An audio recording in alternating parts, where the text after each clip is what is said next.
Ladies and gentlemen, please welcome to the stage Cabinet Secretary and Head of the Home Civil Service, Sir Gus O'Donnell, and Ian Watmore, Chief Operating Officer of the new Efficiency Reform Group.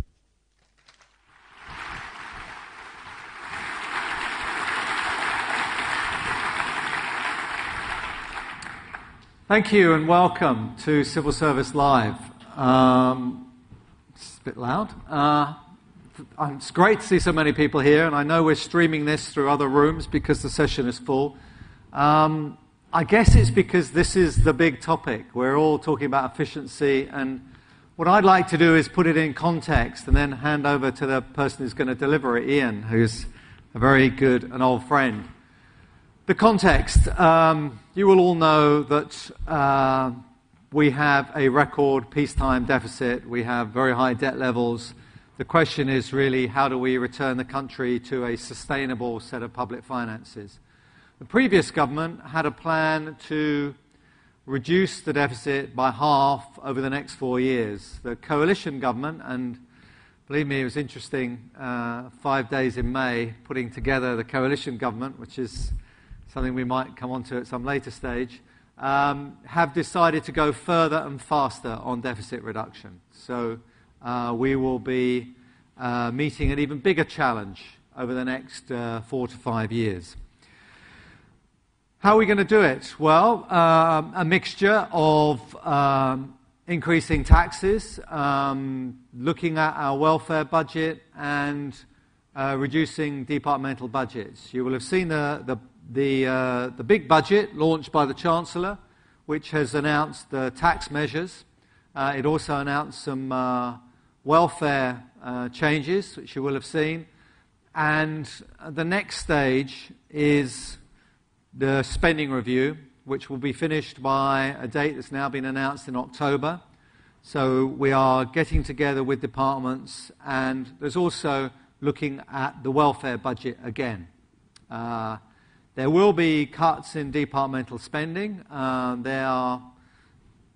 Departments have been asked to look at options which vary between those protected departments, health and DFID, which are protected, and there are commitments on those, to the others. But of course, I stress for those, there will still be a big efficiency element. When we talk about protecting health, just to give you an idea, the real terms increase in the health budget for about the last 40 years has averaged something like 4% real. We'll be talking about much, much smaller increase in real terms for health than before. So there will be a big efficiency element to what goes on in health as well. For the other departments, we'll be looking at big cuts over the next 4 years. And this is basically what Civil Service Live has been about. If people have been here, this is our 5th Civil Service Live. All the time I've been stressing the need for us to be innovative, to think about ways of doing more for less, and to try and find ways of preserving public services for the citizens. So to do the things that we really care about. I stand before you. It's very important for us to stick by our civil service values of being honest and objective and telling it to you straight. So we will need to think very carefully about the efficiency and reform agenda. Well, what does that mean in practical terms? Well, that means, first of all, asking you for your ideas. There is we've set up a website for public servants, so not just civil servants, across the whole of the public sector, to come up with ideas. As of yesterday, it had hit 40,000 suggestions. You'll see there's downstairs in this exhibition, we have a spending review challenge where people are being encouraged, all of you, please take part in this, to put up your ideas as to how we do this. The more we can come up with ideas on efficiency, are there ways we can improve how we do things? Are there things that we're doing that just don't make any sense? Should we be stopping doing things? I've been running from the centre, my area in Cabinet Office, number 10, looking at ministers. How can we save money there? Do we need so many ministerial cars, for example? We've cut back, saved a lot of money by reducing the availability of ministerial cars. We're looking at travel. Can we do things more efficiently? all the areas. These go from micro areas. Do we really need to have so many publications? Can we get them online? To macro areas about thinking very carefully about large elements of the welfare budget. Are there parts of things that government is doing at the minute that it doesn't need to do? One of the more kind of cutting-edge approaches is to look at some of the things that are in the area of behavioral studies. So are there ways in which we could change people's behavior so that we prevent problems, so that we don't need to spend so much money in areas like health, prevention, in areas like reducing reoffending rates, something I've looked at very closely. Are there subjects where we can really find ways to save public spending by stopping people going to prison in the first place, or once they've gone there, helping them get back into society and not reoffending, because that could save us a lot of money. Those are kind of big areas which I think are very fruitful. But we will look on the efficiency and reform agenda at things like shared services, IT, property. Can we use our property more effectively? So there's a whole range of different ideas. This will be very much bottom up. We need your suggestions. So this is why this conference is extremely well timed. We are at that stage in the spending review where we're looking for ideas. They will be treated very seriously. As you know, in Civil Service Live beforehand, we've had events like Dragon's Den, where we've used people like Peter Jones from Dragon's Den in our version, Lion's Lair, to try and come up with ideas. Actually now it's much, much more urgent than it was in previous years. So we need your ideas directly. And that website is a very good way in. But actually, now is as good a time as any to also, we're very keen to get your ideas. So, those are the things we'll do. There will be an element that will be tough for us in the civil service. You've seen an announcement about pay freezes.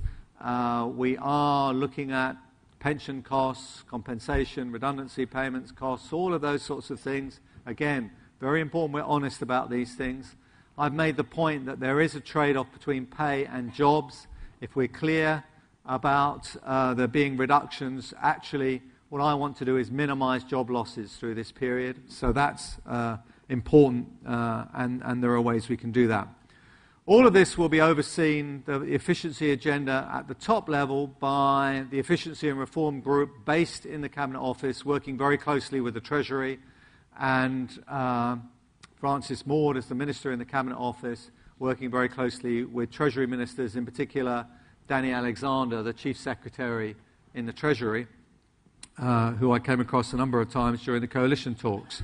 So there's a very strong deal from the centre.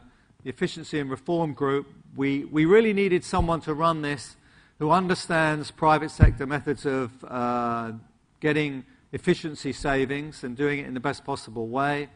We needed someone who also understood government. I have come across people in the private sector that just don't understand what it is about the civil service, what it is about government, the public sector ethos, the reason why we joined, why we want to, in all we do, try in our services to provide the best possible services to the public, to protect those most disadvantaged and all the rest of it.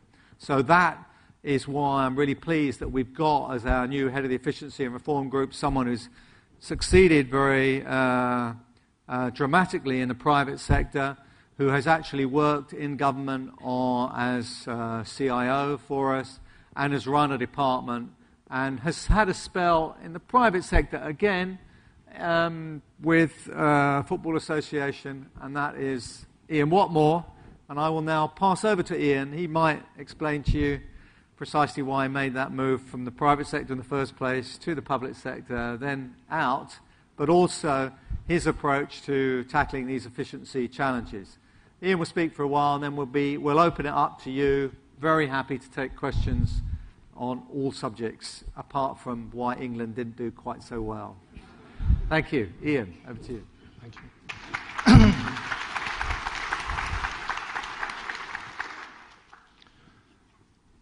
Thank you, Gus. Yes, as most of you will know if you follow football, since March I have been one of Lee Lewis's largest group of citizens, i.e. economically inactive but not claiming job seeker allowance. And this came because I quit the FA in March. I obviously left my mark on the place because Henry Winter in the Telegraph wrote an article which had the headline, "Ian Watmore is an insignificant civil servant and no loss to football." So I know my way around, clearly. However, history is beginning to look more kindly on it, because in that well-known learned periodical, the Daily Mail, last week, it said, "Ian Watmore, the former FA chief exec who quit last March, was one of only 2 football chiefs who voted in favour of goal line technology at the Law Summit in Zurich." And I told my children I was going to be speaking at this week, and they said, "Oh, you must tell them that joke about the technology." I said, "What is it?" And they said, "How do we now know that the chicken did in fact cross the road?" And the answer is because the Uruguayan linesman and FIFA said it didn't. So now I'm quite happy to talk generally about things at the Football Association. Some of the specifics I prefer to keep to myself. In part because I don't actually want to damage the organisation any further while it's bidding for the 2018 World Cup, which I think is one of the most important things. But I did want to read out one little note that somebody sent me. I had loads of notes and lots from people in the civil service, for which I'm very grateful. But one of them just put inside, it was just a little 4-line poem, and it read as follows. And this is absolutely true, they've sent it to me. "They said it couldn't be done. They said you couldn't do it. So you tackled the job that couldn't be done, and by gum, you couldn't do it."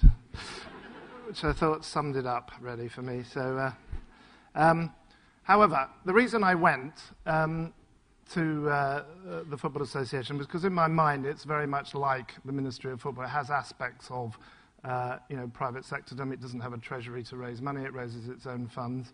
But thereafter, it's actually taking a finite set of money and trying to spend it on both the long and short term of something that's very important to us. And particularly from my point of view, football is a game that unifies people up and down the land. And in kids' football, it is one of those things that gives boys and girls something to hang on to in the difficult years when they can often be led astray. And I think it's the grassroots of football that's always appealed to me.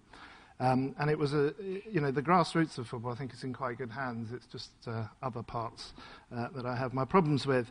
However, what happened when I arrived at the FA is very similar to what's happening on a much bigger scale to us in government. And I thought I'd tell you a little bit about that story, not least of which because Michael Whitehouse, some of you will know, is the number 2 at the National Audit Office, came to see me in Wembley. We became quite good friends while I was in the civil service. And he said, "I'd really like to just think about ideas you've got for what will happen after the election, regardless of who wins." And I kind of said to Michael, well, I think what somebody needs to be doing is on a much bigger scale what I've just done here at the FA. FA is a relatively small organisation, but it suffers from the same sort of issues of trying to make change in the public gaze. And so I talked him through that, and he said he thought that was absolutely bang on. And I did it again last week at the Institute for Government and landed myself the role at Civil Service Live today. So let me just talk you briefly through that. The analogy is that it was on my second day in the job, the chief executive of Setanta walked into my room and said, "The company's going bust. Unless we get taken over by the end of the month, we'll be out of business." And Setanta provided about 20% of all of the FA's revenues through the TV deal. And that event then happened, Setanta collapsed, so we immediately overnight just suddenly lost 20% of our revenue. There was no gradual downscaling of it, it just stopped from that day on. And what also happened was it kind of changed the broadcast market so that instead of the broadcasters fighting over themselves to compete more and more for football, it became much more their market. And so we started to have projections that not just the short term were going to be difficult, but the medium term as well. So we kind of set about a plan for how we could take an equivalent of 30% out of the business in order to be able to survive that medium term. So what happened once we got that sort of discussion going? The first thing that happened was all the usual suspects came up to be culled, the first of which was women's football. And I said, no, you're missing the point, guys. The last thing I'm going to do is stop women's football. In fact, I want to invest more in it. And this guy genuinely said to me, "Do you realise we spend £4 million a year on women's football?" And I said, "Yes, it's far too little, isn't it?" And he said, "What?" And I said, "Well, that means you spend 130-something million on men's football, and that doesn't seem to be balanced." And he just couldn't get this concept at all. So I realised that if we just let the normal process go, the equivalent in the civil service of hospitals would be closed and schools would be shut and all of that. And actually, what we needed to do, first and foremost, was make the reductions in things that wouldn't impact the front line as far as we could. And so in order to be able to keep the projects that I cherish, things like women's football and one or two others that I'll come on to, we just took a commitment that we were going to downsize the organisation to fit whatever our budget was, and we did it. And I also made the commitment to try to avoid doing it with less than 3% redundancies. I wanted a little bit of room for some redundancies, but with less than that. So we tried to do it with constant jobs. Now, what did we do? Some of these apply, some of them don't. The first thing we did was flatten the grading. It felt like a very hierarchical organisation, so we just took 2 or 3 grades out of the system and flattened it, and therefore had more people on the coalface, less in management and overhead roles, and had much more flat management structures. We relocated from expensive offices in the centre of London, which we paid rent on, to Wembley Stadium, which we owned and didn't have to pay rent on. Again, very unpopular with a lot of the staff, particularly as a lot of them had got used to coming into Charing Cross and places like that from the south of London, and suddenly had a horrendous journey to the wonderful suburb that is Wembley. But nevertheless, it was an important thing that we did it. We issued a pay freeze, immediate. We made no commitment on the future years, but we did a 1-year pay freeze. We cracked down on travel and subsistence. You can imagine there's a lot of travel around football, and we were trying not to make people travel in inappropriate ways and so on, particularly people who were working very hard for the business. But what we did say was, how many times do we buy open tickets when we could buy closed tickets that are about 30 to 40% of the value? And all it requires is you as an executive or you as a football person to say, I'm going to catch this flight or this train at this time, and then we'll book it for you, and do it. And it saves shed loads of money, and similar things with deals with hotels and so on. Probably the most controversial, and the one I spent most time on, was we closed the final salary pension scheme, which is analogous to the review that John Hutton's doing of civil service pensions at the moment. I'll come back to that one because it's quite a little journey in itself. We extended the management team. We had, again, the hierarchy was there. Having flattened it, we then opened it up so that more people were in positions of making the decisions, understanding the insides of the information so that they could make the judgments themselves. So it wasn't always coming down from on high. It was involving more and more groups of team leaders and managers. We put a big squeeze on our suppliers, and that was something that we hadn't done for years and years and years in the FA, and it produced huge dividends, because what we forget is at the end there is an enormous value in supplying to an organisation like the FA beyond the monetary value that you get from the contract. People like to say the FA is one of our clients. The same is true for Her Majesty's Government, so I think there's a read across there. We did refinancing deals. This got the accountants in to sort of work out how to refinance things. We started to so-called sweat the assets, give them a longer life. Instead of replacing things every 3 or 4 years, we just replace them every 4 or 5 years, and that reduces costs. We changed our providers on things like player insurance that had been just rolled over year after year, and we competed for it. And, of course, we looked at some of the very big-ticket capital projects and had a real hard prioritisation of them.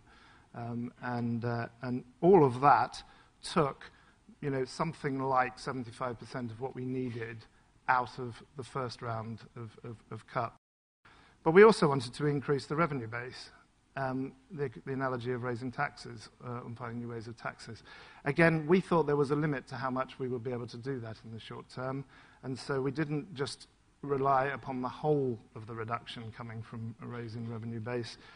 We did it when it did about 20-25% of our increase through revenue. We went and did a deal with ESPN for the television.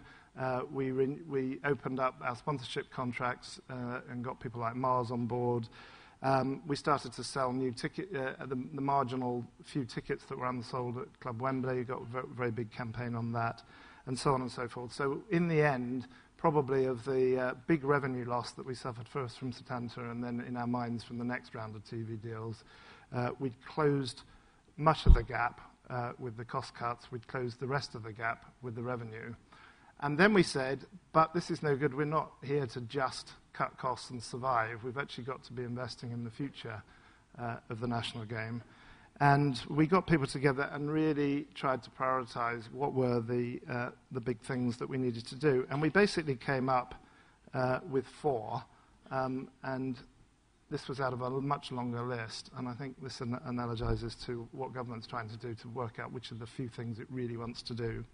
One of them was to continue to promote women's football, and in particular to create the Women's Super League, which I actually hung on with my resignation until the day we made that announcement. So I made that announcement in the morning and then resigned in the afternoon. So it was irreversible. We also revisited something that's been an ongoing issue at the FA about the National Football Centre, where they bought a plot of land in 1999 to build one, and it's still just a plot of land in 2010. And we started to rethink about how we would do that and start to open up the idea of getting private capital in to fund what is essentially a public good programme. We also made a proper budgetary commitment to the team trying to win the 2018 bid. Up until then, they'd been trying to do it on a shoestring, and therefore they were being castigated, and they made silly mistakes along the way, like the handbags and all that. But nevertheless, the point was they were trying to do something that was massively important for the game on a shoestring, and we managed to find some money for them to bid properly, so we give ourselves the best chance.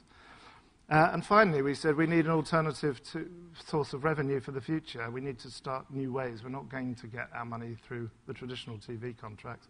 So we started our own TV channel on the internet, FATV. We had iPhone apps. We had Facebook pages for England, all that sort of stuff, which up until then the FA really hadn't done at all. And the idea of that is in the short term it becomes a public communication vehicle, and medium term becomes a revenue raiser as we start to grow new sources of revenue. So if I stand back and say what's the analogy there on the government situation, we might prefer that we don't have the equivalent of the 30% reduction in revenues, but we do.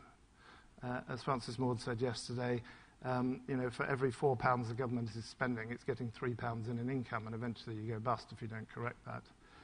Same situation with us. So we have got to find substantial savings. And the first port of call we have to look is at all those things that fundamentally don't touch the front line of what we're all about. All of us in this room did not join the civil service and other public service organisations to manage overhead organisations. We did it to manage frontline delivery of services to the public. And we have to protect that as much as we can. And that means focusing upon the costs that we consume at the centre, in our departments, as overheads, as avoidable costs.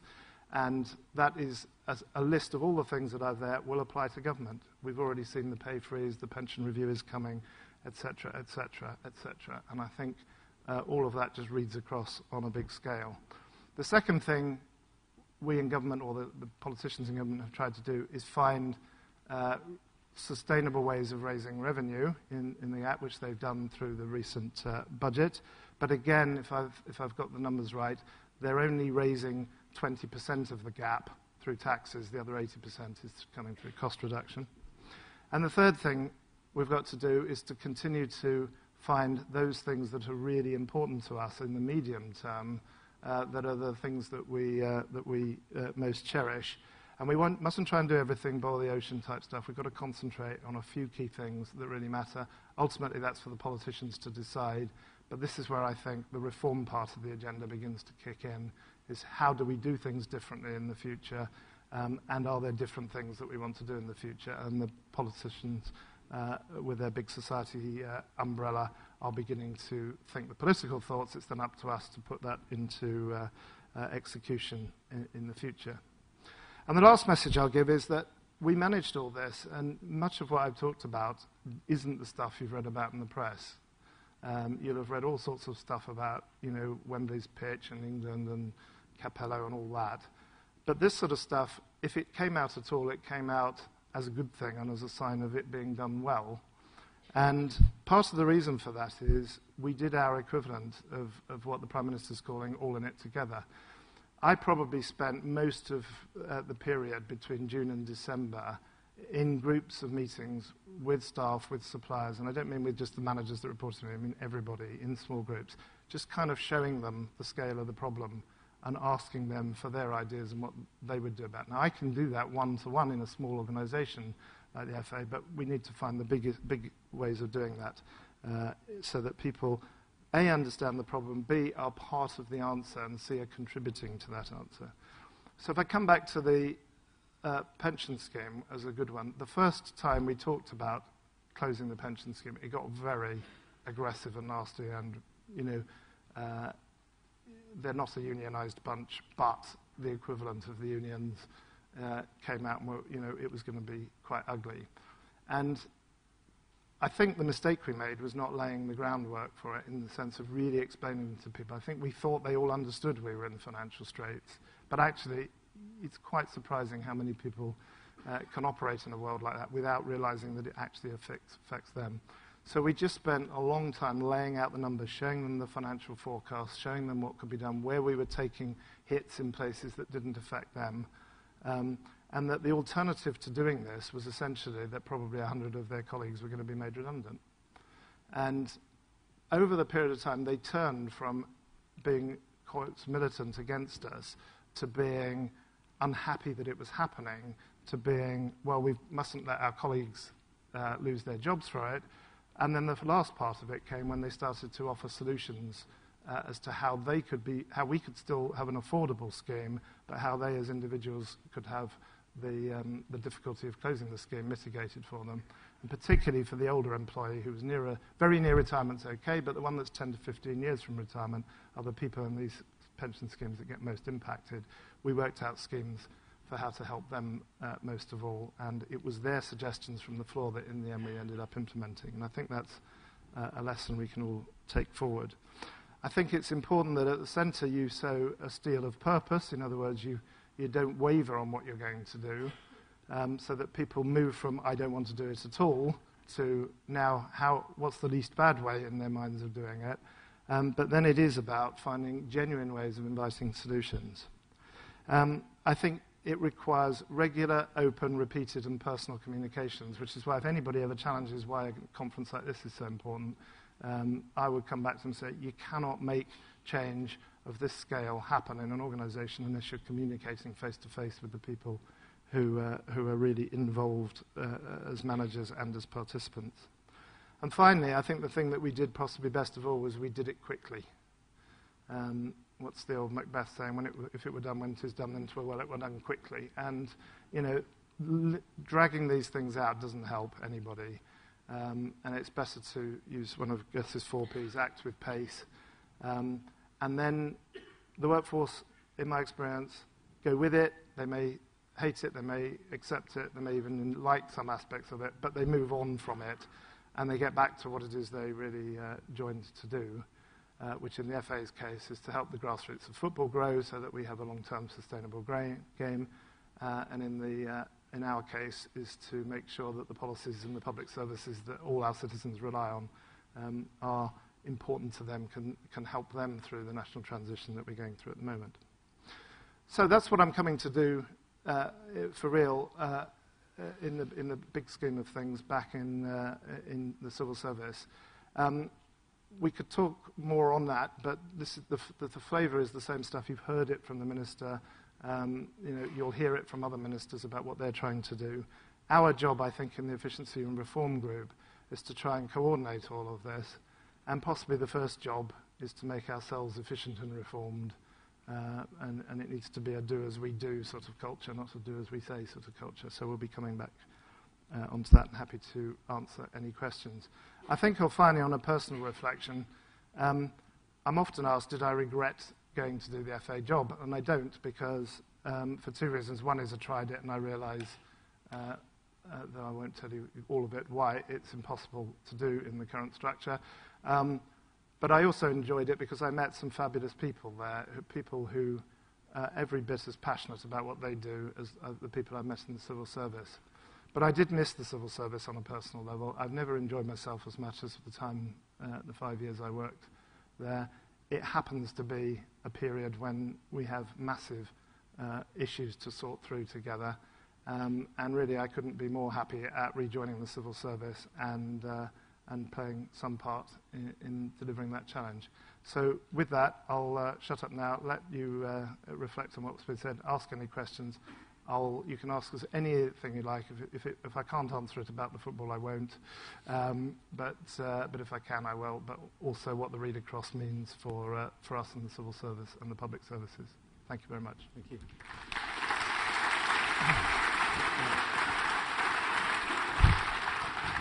Right, your turn now to ask us questions. Just one thing to follow up on what Ian said about making sure that you have access to the people who are making these decisions. You've got us from the civil service side. Later today, Ian Duncan-Smith will be here, Secretary of State for Welfare and Pensions, so you can talk to him about the welfare side of things. And if that doesn't cover everything, at 4:30, Nick Clegg will be here as Deputy Prime Minister. So you can ask him whatever's left. But for now, questions to me for the easy ones and Ian for the difficult ones. Please raise your hand, say who you are and where you're from, and we'll get a mic to you. The mics are there. There's the lady down here on the right. Yeah. There, and gentleman there. We'll maybe take 2 or 3 at once, and then we can get through quite a lot. Ma'am, yes. Hello. Yeah. Hi, I'm Rita. I work in the UK Border Agency. I was just wondering what you're planning to do to stop this civil service bashing in the certain sections of the press. Because I'm afraid that people do actually believe what they read in the press, especially in certain sections, obviously the Daily Mail being one of them. We've got to stop all of this leaking to the press. All this gold-plated, pensions, which are just not true. And I don't see the senior civil service defending us, well, actually saying these are the facts. And what are you going to do to stop this happening in the next few months? Thanks. Okay. Thanks. No.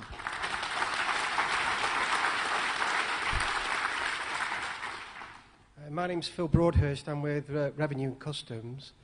We personally shed, or as a department, shed 32,000 posts since the merger in 2005. So I think we're quite placed to move forward again with more efficiencies, having used techniques and tools such as Pacesetter to do more with less. The question I really is an add-on to what my colleagues just asked, is that Francis Maude yesterday made a statement about regional pay with very sweeping comments about men in the regions being paid 5% more and women being paid 13% more. We've not seen any comparables. We don't know what jobs he's compared that with, what pay ranges he's looked at, whether he's taken into account that people are on incremental scales, so maybe not at the top of the max. And if the slogan's right, that we're all in it together and we're to support the government, is that supporting us in leaders in taking these changes and reforms forward when we have to go back and explain to people with lots of downtime because of discussions around it, we know as much as you do. Okay. That's 2. One more. Yes, ma'am. I'm Gillian Kale. I've worked for about 40 years. I'm retiring out, so there's very little chance of me building additional pension. If we're all in this together, the side I don't think we've heard is that the banks have taken an enormous amount of money out of the country. We've allowed enormous amount of money into the country on house speculation, and many of my colleagues have got high mortgages. And on the international plane, we've left lots of tax dodgers out at the very top. If we have got to pay, I think it is only fair that nationally and internationally, some people who are still taking billions out of this country are also seen to pay, and pay back some of the money they've already taken out.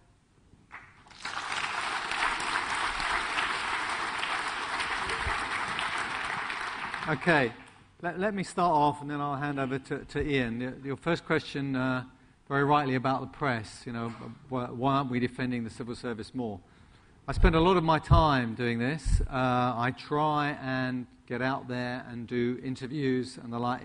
It's quite difficult in the sense of, if I were out there every day, I'd become like a politician. I become on the Today programme all the time. We don't want, I think, for the civil service, for us to be able to maintain our impartiality, we have to work mostly behind the scenes. And I think you've seen the benefits of that when the transition came. We had those negotiations, and the civil service got a lot of praise for being able to manage the process where we went from a very inconclusive result to actually helping the various political parties come up with a coalition government, which is actually able to make decisions. So that's because we have that value of impartiality and we are somewhat behind the scenes. I do a lot of work with media to put the positive sides of the civil service across.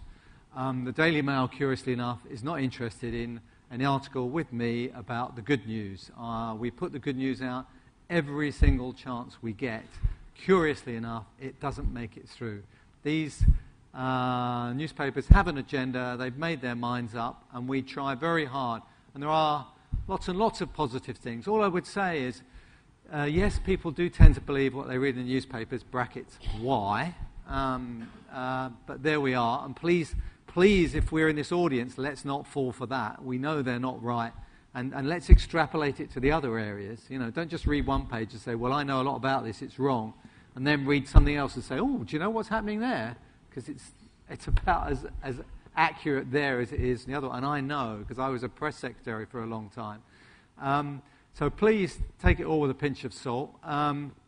People actually don't believe all that much what they read in newspapers. Curiously enough, they believe the TV news a lot more. And it's important that we try and make sure that's where people get their news mostly, and that's what they believe.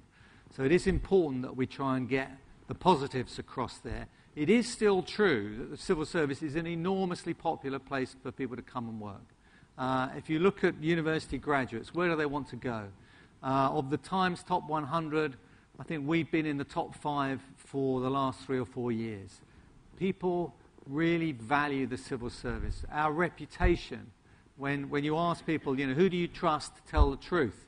We are about double the level for ministers and MPs. So, we have enormous strengths as a body, but you probably won't read about them in the Daily Mail. That means possibly read another newspaper, might be my suggestion there. On HMRC and the regions, you're absolutely right. The civil service has demonstrated that it can do these savings. If you look at what's happened in Department for Work and Pensions and Revenue and Customs, the numbers came down. In fact, civil service numbers have been on a declining trend for quite a long time now. They went up in the last couple of years, as quite rightly we hired a lot more people into Jobs Centre Plus during the recession to help get people back into jobs quickly. So that's what's happening there. In terms of the regions, actually what we want to do and what the efficiency agenda will do is say we need to get rid of, just like Ian was saying, moving people from Charing Cross to Wembley, which wasn't exactly a large step. Actually, it wasn't quite Charing Cross, was it? It was central London. Soho Square. Yep. Soho Square. We need to get a lot more people out of central London, really expensive buildings in London, and move them out to the different regions. In particular, I don't understand why we've got quite so many of our arm's-length bodies that have positioned themselves in London. I'd like to see them.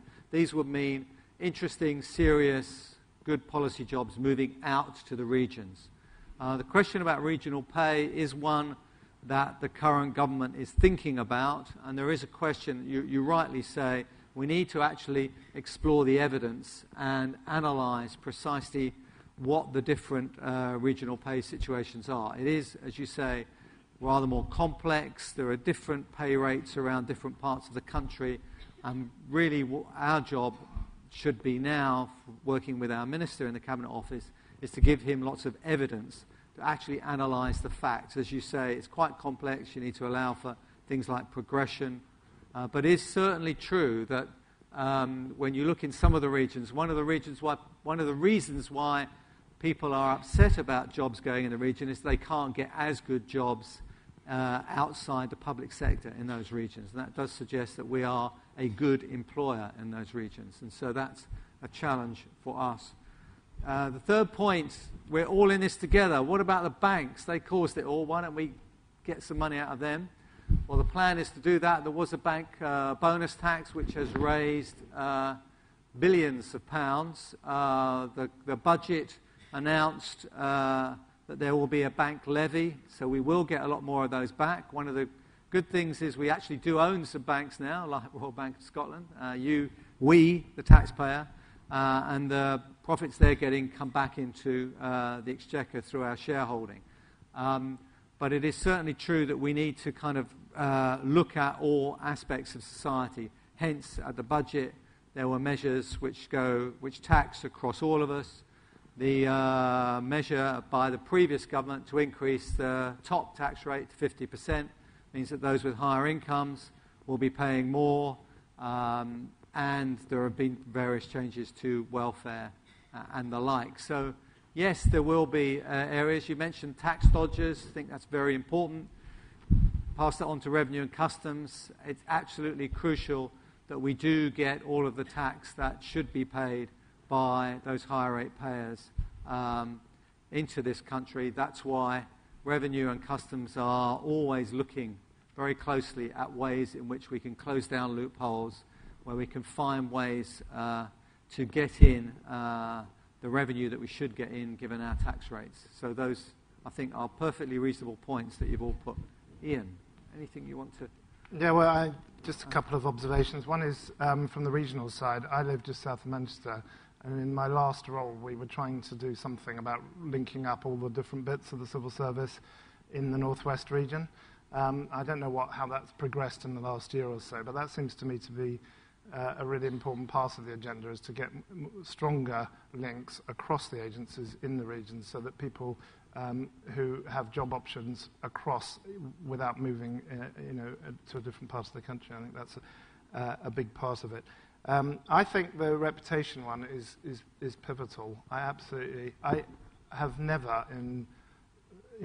knowingly anyway, criticised the people who work in the civil service and what they try to do. I think the civil service is one of the most wonderful organisations in the world, full stop, and we want to preserve its strength. The fact of the matter is, a lot of people confuse the civil service with other parts of the public sector. So the word civil service is used when they actually mean a local authority chief exec or something of that ilk, where I think there has definitely, in some parts of the wider public sector, been some ridiculous pay inflation that's gone on, and that needs to be brought back. And the second thing is, there is a difference between the people in the civil service and the systems it operates. And the systems it operates are old-fashioned systems compared with the rest. So the pension system we have is not what anybody in the private sector recognises anymore, because all their equivalents have gone. And until we can show the world at large that we have modernised the systems of the civil service and got it to be the right size and all the other things that people think are necessary, we won't win that reputational game.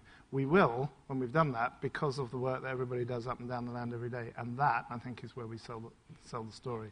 And I'm totally in sympathy with the idea of getting your money from those that can pay wherever we can. Can't remember where the question was asked, but it's in the middle there, yeah. And I don't want to go too far down this analogy because it doesn't work, but I was trying very hard to tackle payments to people who earn £200,000 a week before we went to people who earn £20,000 a year. And I think there is a read across there, and I think that's an area that the politicians continue to need to focus on, is how they can make sure that those that can pay and should pay are paying, and I think that's a big mission. The final point to make is data is crucial on this. Somebody said about the information base on which the Minister was basing these things. We had a question yesterday in front of the Minister where numbers were floating around about 150 billion of uncollected taxes, and I just don't know where. I haven't been studying the numbers, so I don't in modern times, but we need to make sure that everybody has the common base of data and it's true and not there as a sort of part of spin, which is where I think some of the transparency and independence will come. And the more we can make things transparent, the more we're likely to get correct data out there, because people will challenge when it's incorrect. If we get correct data out there, then we can all be arguing from a common base instead of arguing from misinformation that gets put out. So that would be my observation. Okay, we have time for another batch of questions. There's a lady there. And gentleman there. So go at the back as well. And someone right at the back up there. Sir, ma'am. Sir? Sorry, I was thinking. I'm Jane McLaughlin from the Cabinet Office. I've got two things to mention. The first one is that I'm one of the 40,000 people who's put a suggestion onto the Spending Challenge website. Excellent. And what I suggested was drawn from an example of a friend of mine in the private sector who's in the business of putting group benefit packages in place in private sector companies. And what they do, which I found really attractive, was that they cost all the benefits that employees might be able to access, and they sort of invite them to choose where to spend what they can spend. So, how much annual leave do they want, as opposed to what sort of sickness cover do they want, and that sort of thing. And I just think that we all sort of understand something has to give. I personally would like to have some scope to control how I contribute to making the savings, and some of my benefits are of more value to me than others, and I'd like to kind of participate in the process of giving up some of my conditions in that way. So that's my sort of constructive suggestion. The other one is interesting. Ian, you just said that you'd sort of never knowingly diss the civil service, but it's amazing how powerful language is. And I don't know if you're aware of something that you did when you were talking earlier, but you talked about when you got into talking about pensions, and you said it started off aggressive and nasty. And then you immediately brought the word union in. And I don't think you deliberately meant to say it, but the inference for me is that you thought if a union's talking to you, it's going to be aggressive and nasty. And in the civil service, I think that lots of people are union members with a sort of a generalised sense that collective is individualist and isolated. And I think if you go into a conversation with anybody with a preconception about where they're coming from on any side, the conversation's not going to be as constructive, and it's less likely to get where it needs to get. So I think all of us need to really think really carefully about how we express ourselves, because we reveal things about our thinking that maybe we don't even know are there. Can I just pick that one, Gus, that second half point, and then we get back to the questioning? I mean, if I did that, I'm sorry, it wasn't intended. The point I was making was the workforce is too small to have a union, and therefore it was individual people who were representing their views rather than through a collective. That's all I was saying. So, I absolutely support, and as people will know from the department I ran, I had a very good relationship with the trade unions there. So if I did that, I don't just get that quashed quickly. Yes. Sir. Thank you. James Lynch from the Driving Standards Agency, an executive agency under the Department for Transport, as you know. Very passionate about my job, very passionate about casualty reduction. Couple of questions really based on something you said earlier. First and foremost, you mentioned about, my words not yours, unlocking innovation and creativity. How do you see that happening in an organisation that is functional and somewhat bureaucratic? Because innovation and creativity means thinking differently, working in a matrix way, working across agencies, and yet in my agency we have a CEO that I feel is powerless at the moment because she is unable to recruit, she's unable to make decisions in the best interest of the business because she's controlled very much from the centre. So I see a bit of a conflict there, that at one level you want to unlock people's creativity and innovation, and yet in behavioural terms it's very much being controlled by the centre. And I'll go on to evidence that by saying a small conversation with somebody very junior in my team added to Mr. Watmore's suggestion about train tickets, who said that when you book a train ticket in peak time, just book it for as much as that journey that is within peak time. So maybe just a couple of stations down the line, and then book a cheap day ticket. Now, that was somebody very junior in the organisation who would not have otherwise have been heard. So I think there are some real, tangible, practical things there that can be untapped in the workforce. And the last point I would raise is building on your point about asset sweating, which is about revenue generation. Like Mr. Watmore, I've worked in the private sector, And I share some of the points that you made, but equally well, we have the flexibility in the commercial sector that doesn't appear to be the case in the civil service. And I'm a bit frustrated about coming up with ideas for revenue generation, but being told that we can't do that because we can't sell back to the public what the public has already paid for. And I'm minded to think that if the public knew that we could generate money that would save them paying additional tax, I think they'd probably be for it. Thank you. Okay. Thanks very much. And where was the next? Yeah, it was me next, sorry. Sorry, where are you? Yes, yeah. Sorry. Keith Joel, I'm from Bedford office. Basically, we were talking, or you touched on about the pensions earlier on. I joined the civil service 7 years ago. I never got anything like a final salary scheme in the jobs I worked in privately. One of the reasons which attracted me was, besides the other benefits, was the fact that because it was generally felt that we didn't pay quite as high salaries as equivalent jobs in the private sector, the final salary pension scheme was looked upon as something that compensated a bit for that. And I'm one of those in the 58 to 60% I read on the DWP intranet the other day that falls within the under 21,000 a year category, pay-wise. And so I, and I'm sure other people, are quite concerned that when the government are saying that they're looking at this scheme and whether or not to change it or whatever, I would say that's one thing. Can you give us any reassurance about that? Unlike what Ian said about in the private sector, they just stop their final salary scheme. Do we have to have any worry about that this happening to us in the future? Right. Okay. Let me start with those three. First, Jane's point, your ideas about the benefits package and getting people to choose. And there's a very interesting example, I think, from Deloitte, who, when they faced a downturn, basically gave people the option of, they said, do you want to move to having a bit of a sabbatical? My daughter's just done a gap year, and I'm thinking, God, I love a gap year. She wouldn't. It's she very didn't good. Like the idea of it's me very going good, with Gus. her. I've just done it. See, I'm jealous. But there are things like that. Whether you might have that holiday of a lifetime you wanted to do for a couple of months, have a break, change the deal whereby you might say, I'm prepared to work longer, have less holidays and more money, as it were.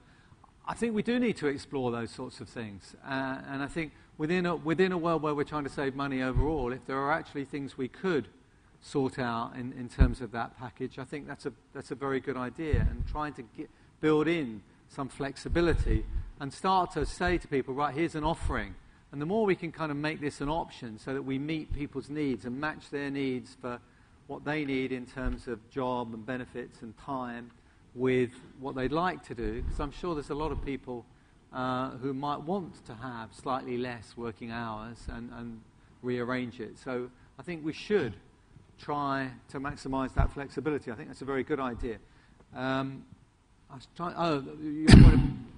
Your point about unions, sorry. Giving you time to think there. Strongly agree that we need to work with the unions. I have a lot of regrets about the fact that we didn't manage to sort out finally that compensation package where we had all of the unions bar one with us as a result, and that one took us to court. As a result, the thing was left open, and we now have a completely new and rather different package, and you can all make your own minds up about whether the unions worked in the best interest of their members on that one. So that's, to me, a bit of a worry. Creativity. I am passionate about creativity, which is why I've worked with Peter Jones on all of these kinds of things. He'll be here tomorrow. We do need to find ways to make the system more creative. I am as frustrated as you on the rules that sometimes hold us back, because in the end they're our rules and we should be thinking about how we do that. I think we have a magnificent opportunity now. I keep putting the phrase, if not now, then when? And if we can find ways to say, look, here are some brilliant ideas, let's do it. I mean, your point about rail travel, I think is really important. We did this, and we've said to people, look, it's about saving money.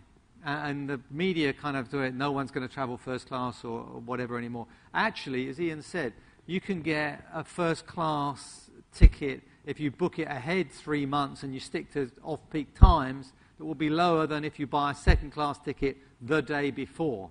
I know this, having taken the cabinet up to Bradford, told them all to travel second class. Some of the tickets, you know, we need to make sure that we don't have totemic things. It's all about saving money. And the creativity, as you say, finding ways to generate more income. I mean, DVLA, for example, selling number plates. I think that's been a very, very good way of generating more income, personalised number plates. There are lots of other ideas, and you know, we do need to be ready for them. And I think now, more than ever, people are going to be saying, well, look, the alternative to this income generation is that we cut back on these services, or we cut back on staff, or we cut back on numbers. So now is the time. Please do not be frustrated. Please take advantage of the way Jane has in terms of putting ideas up there. And, you know, you need to be pushing from below. I keep saying this. I can push from above down. If everyone pushes from their end, maybe all of these kind of roadblocks that are somewhere in the system will be tackled. My biggest worry is that if we don't tackle these roadblocks from within the civil service, people will say, well, we can't make that efficient in the civil service, we'll just push it out to the private sector. And so that's always a challenge for us. So I think I always say people that are blocking these changes internally are actually putting all of our jobs at risk, and we need to be incredibly efficient. The next point about pensions. Yeah, you mentioned the point. First of all, really important to say that your accrued pension rights are sacrosanct. All right? They cannot be changed. Legally, they cannot be changed. And Francis Maude yesterday made that point, that that's it. You will know that we've changed the system within the civil service for new entrants, I think from 2007 to move to career averaging rather than final salary. There are things that people can look at. You'll have seen some reports about how much these pensions actually, our pension liabilities are going forward. Certainly it is possible for the government to decide that they want to change the level of pension contributions going forward. They could say that for new entrants they want to do something different, but accrued rights are given, and it's only the future part that could be changed. But they will look at all of these things, and I'd be lying to you if I said they won't look at the question of, are the pensions affordable? You're absolutely right to bring up the combination of pay and pensions that we have in the civil service. It's an interesting mix. We are, relative to the private sector, relatively pension heavy and pay light. That's an interesting kind of incentive structure that sets up. I'm not sure it's completely ideal, but it's one of those things that we have inherited. And like you say, I would like us to think about the two together. And we shouldn't just think about pensions, but we should think about the pay deal as well. But obviously, at the moment, that's going to be quite difficult because we're in a pay freeze. Ian? Yeah, I mean, not to repeat the points, but in the letter of application I made for this job to GAS, I kind of laid out that phase one was going to be about stopping things, cutting things, controlling things, because that's what these programs always are, to create the change. But very quickly we needed to move through that to a phase two, which is where the ideas that we're implementing are those coming up from the front line, particularly the front line. It's the people out there serving the public or whatever every day who I think have the best ideas, because they're interacting with the people that their customer base. And I don't know how you do that at scale quickly and easily. It's really hard stuff. It's relatively easy to do in an organization of a few hundred people because you can talk to them. It's very difficult to do in an organization of a few 100,000 people or millions. But I think the scheme that's been launched to get the ideas on, is absolutely right. And, well done for doing it. And I hope most of the ideas that we will implement will come from that sort of suggestion. And the third phase is then the reform phase. It's about doing things fundamentally differently.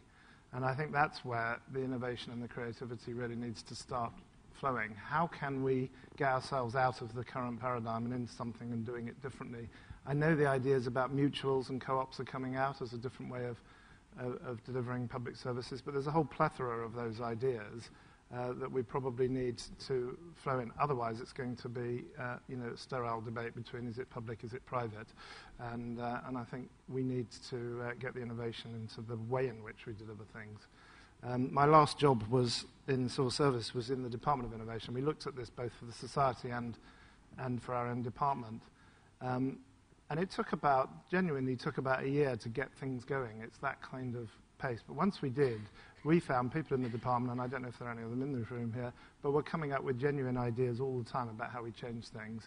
And we did everything we could to implement them. And I heard good things when I left, that people said those are the things they wanted to carry with them to their next job, because it was something that they personally owned rather than had been inflicted upon them. And I think that's the key part of the agenda. Thanks, Ian. I'm afraid we're already 5 minutes over time. I've just been signalled. I'd just like to end by saying a big thank you to everybody in the room as representatives of the civil service. As head of the civil service, I am proud of all of you for everything you do every day. It is very unsung. One day the Daily Mail will have the headline, "Civil Service does a brilliant job." I'm not holding my breath. But we did get a lot of praise, like I say, over the transition. I think the civil service's reputation globally is incredibly high. I met with my opposite numbers from Australia, New Zealand, Canada, and quite often with Ireland. And when they look round to the civil services around the world, and the OECD do studies, we come out of those studies incredibly well. There are very, very few people who would like to live in a country that say they haven't got a better civil service than we've got. We've got a tremendous civil service, and you should be proud to be members of it. And I am incredibly proud of the work that everybody in this room does. So thank you very much.